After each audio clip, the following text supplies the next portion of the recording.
Perencanaan agregat adalah suatu perencanaan yang mengintegrasikan kebutuhan tingkat produksi, kebutuhan tingkat tenaga kerja, serta kebutuhan tingkat persediaan dalam manajemen operasi produksi pada masa yang akan datang, yang dimana mencerminkan suatu strategi perusahaan dalam mencapai sasarannya. Perencanaan agregat ini memiliki jangka waktu 3-12 bulan atau paling lama 18 bulan. Perencanaan agregat ini bertujuan untuk mengembangkan suatu rencana produksi secara menyeluruh yang visible dan optimal. Artinya, dapat memenuhi permintaan pasar sesuai dengan kapasitas yang ada, serta sumber daya yang digunakan sebijaksana mungkin dengan biaya yang dikeluarkan serendah mungkin.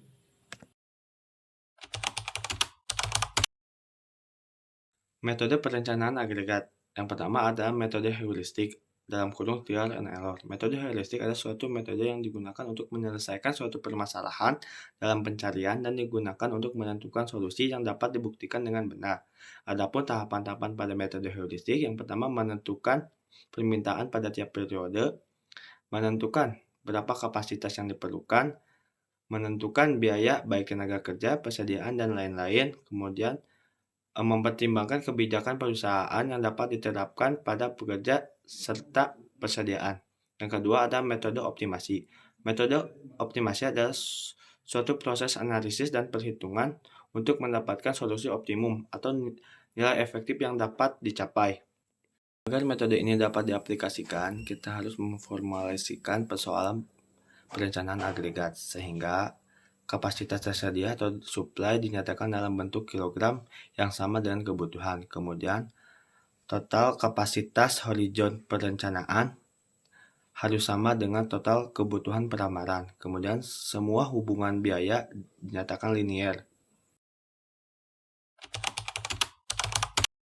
Baik, untuk selanjutnya itu ada forecasting atau peramalan, di mana forecasting ini memiliki arti yaitu proses untuk memperkirakan jumlah kebutuhan di masa datang.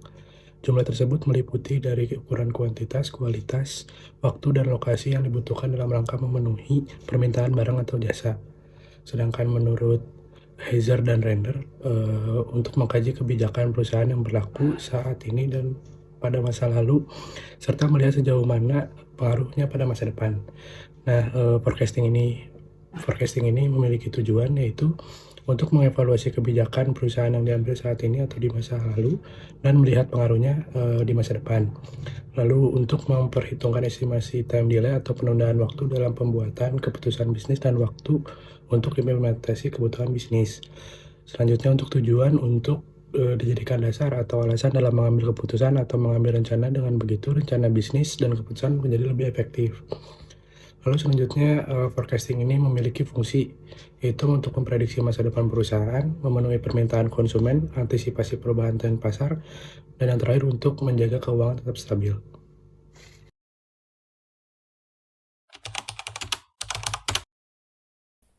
Jenis metode peramalan berdasarkan waktu yaitu ada 3. Yang pertama ada jangka panjang, jangka menengah, dan jangka pendek.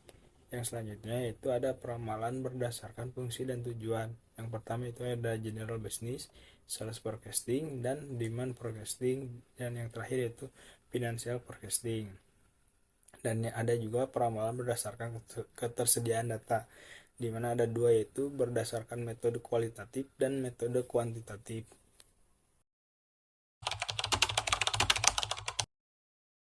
Menurut Henki dan Wilson pada 2005, di dalam teknik ramalan atau forecasting yang menggunakan data kualitatif, sering terdapat data yang berupa runtun waktu, yang dimana bisa saja terdapat error atau kesalahan yang dilakukan oleh orang yang melakukan teknik forecasting tersebut.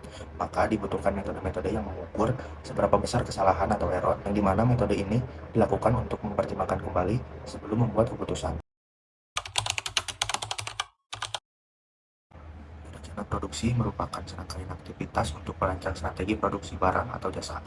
Rangkaian aktivitas tersebut mulai dari memikirkan bentuk barang, ukuran, jumlah, hingga jenis barang yang akan diproduksi, serta inovasi dan pengembangan desain produk yang akan diproduksi.